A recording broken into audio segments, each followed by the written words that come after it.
There's a level of mental and physical strength that makes you seem invincible. And today, you'll discover how one man achieved it 400 years ago and how you can do the same. Have you ever met someone who doesn't break, who faces any situation without hesitation, without backing down, without bargaining with themselves? While everyone else is making excuses to explain their own failures, while everyone else gives up at the first hurdle, she persists. And you know what people say? This guy is lucky. This woman is only like this because of her genetics. This guy only got there because he's friends with the boss. But what many people don't accept is that there's a very high price to pay. Many don't want to pay that price, and they still want to condemn those on the battlefield. However, there was a man in Japan who lived during the Tokugawa era. This man won over 60 duels. He started at age 13 and never lost. If you follow this channel, you know who I'm talking about. Maybe his name is in the title of the video, so it's no secret to anyone else. His name was Miyamoto Musashi, and he wasn't the strongest physically nor the fastest, but he developed something no one could break. A mind that knew no hesitation, and a body that knew no limits. Before he died, he wrote it all down in his book Gorin no, the Book of 5 Rings. And within those pages lies the exact map for how to transform your mind and body into something that people will look at and think, how is that possible? But there's a catch. Musashi's method isn't about motivation, it's about elimination. He didn't build strength by adding things. He built it by removing everything that was getting in the way. Before I show you exactly how this system works, I invite you to subscribe to the channel, like the video, and comment. What's your biggest mental or physical weakness that you want to eliminate? This really helps the channel reach more people. Plus, I enjoy reading all the comments and interacting with you. Thank you very much for your attention. Back to the video. Chapter 1: The Awakening. The story I'm going to tell you today begins with a guy named Lucas, an engineer, 32 years old, married with 2 kids, a normal guy, a normal life, normal problems. But Lucas had a specific problem. He was weak. Not just physically, mental too. He woke up every day promising to work out. He bought a gym membership 3 times, canceled all 3. He started a diet on Monday and broke it on Wednesday. He promised to wake up early but hit the snooze button 7 times. The pattern was always the same. Strong intention, weak execution. And that wasn't the only thing that was worse. When things got tough at work, he'd freeze up. When he needed to have a difficult conversation with his wife, he'd put it off. When his children needed correction and to learn about discipline and values, he left it to her to handle. Lucas was living on autopilot, reacting, never acting, until the day he had a panic attack in front of his boss. In the middle of an important meeting, his heart raced, his hands sweated, and the room began to spin.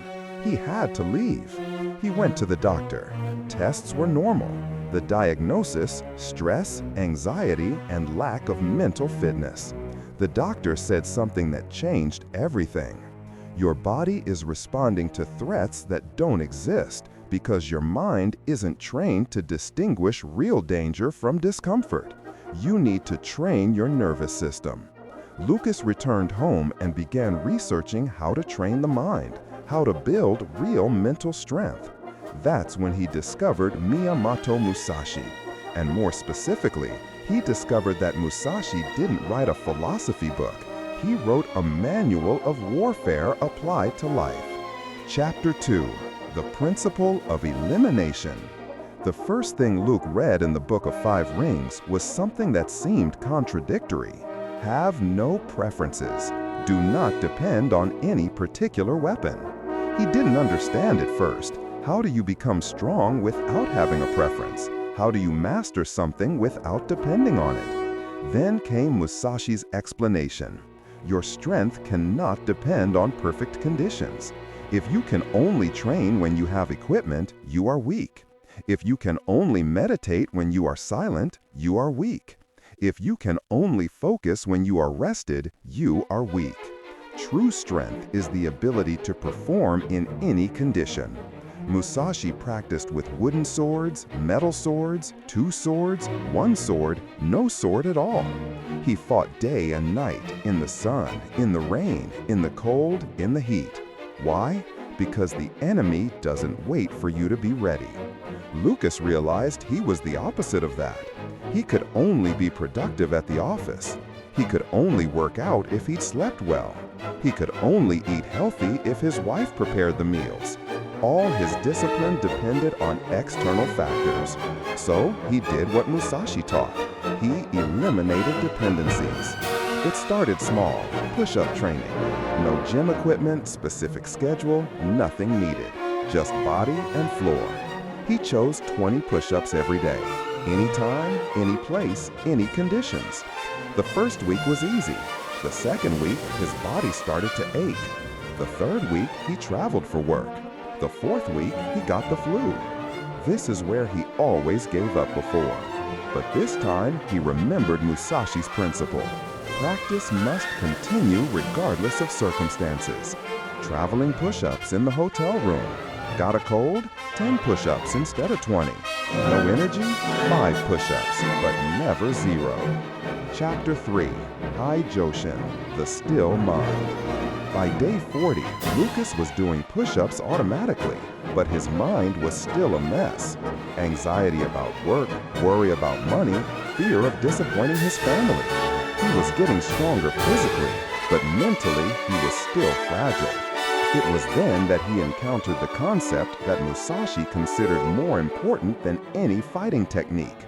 High Joshin, the everyday mind, the mind that doesn't change.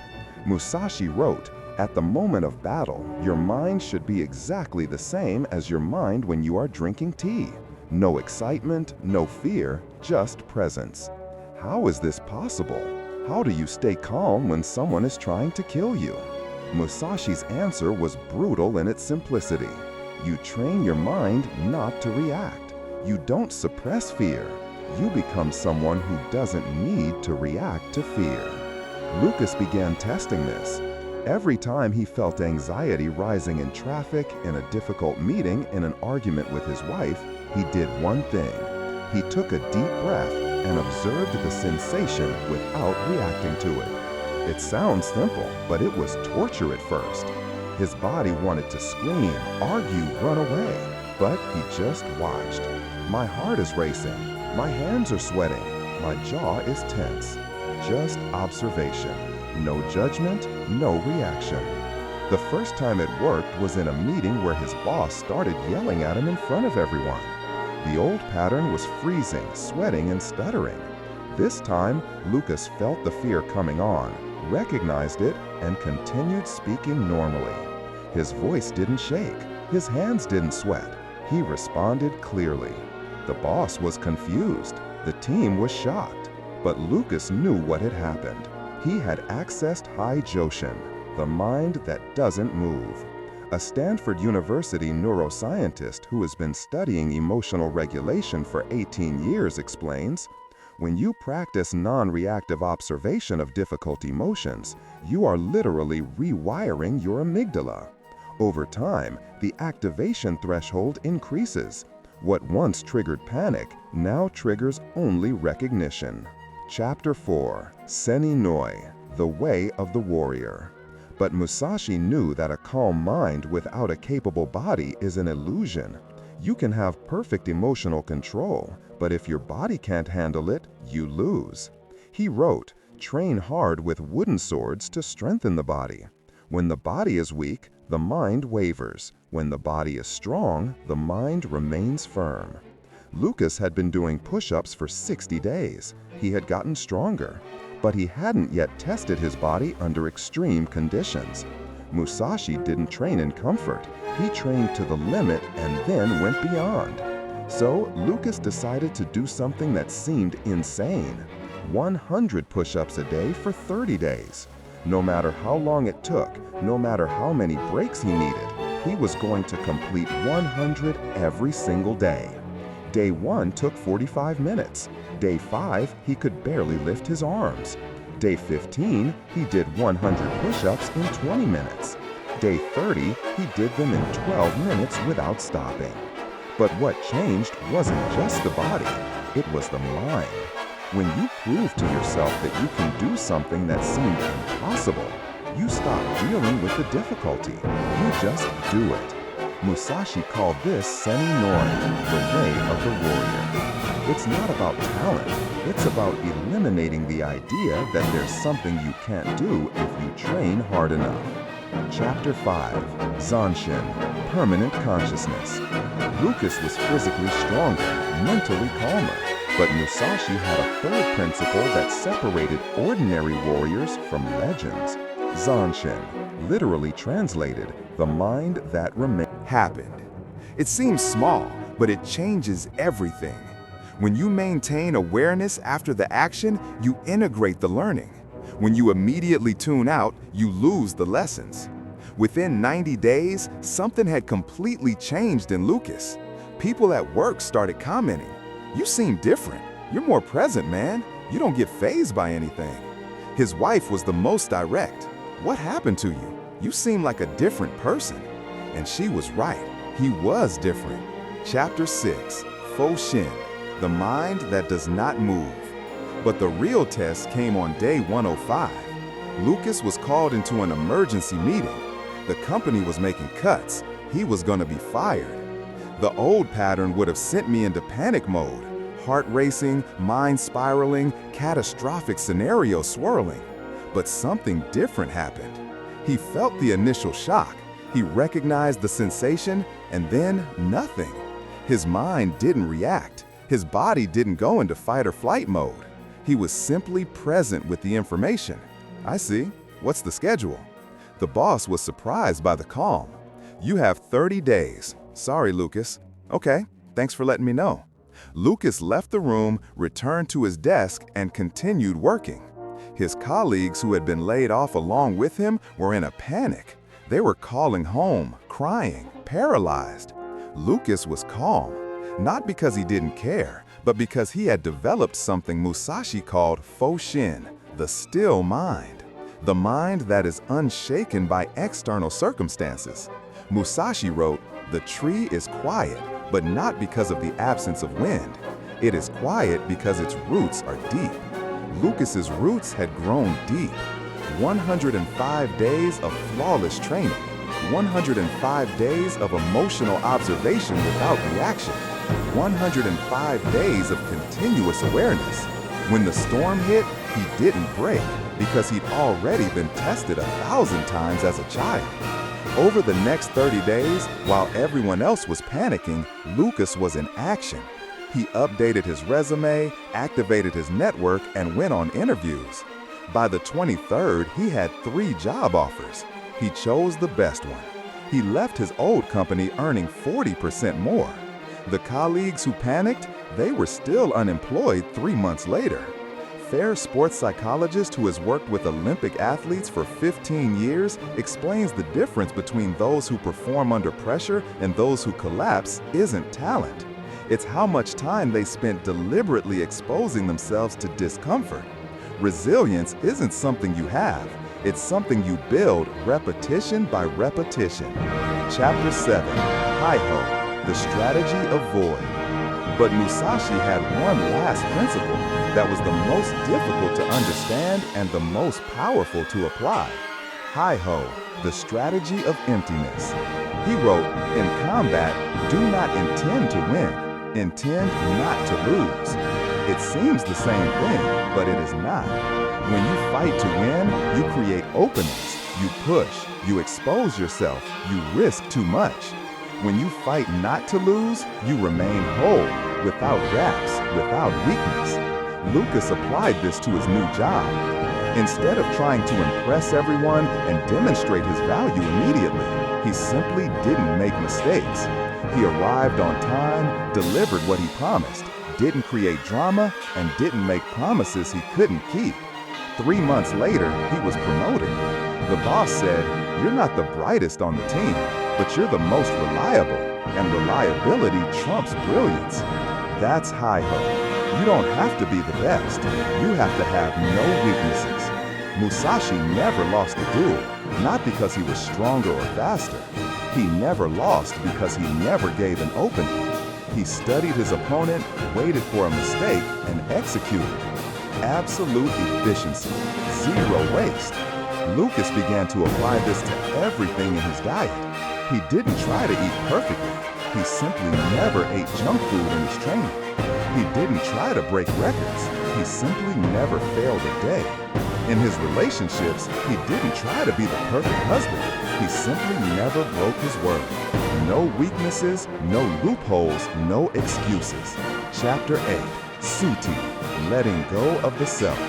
6 months after beginning his journey, Lucas was unrecognizable, physically stronger, mentally unbreakable, emotionally stable.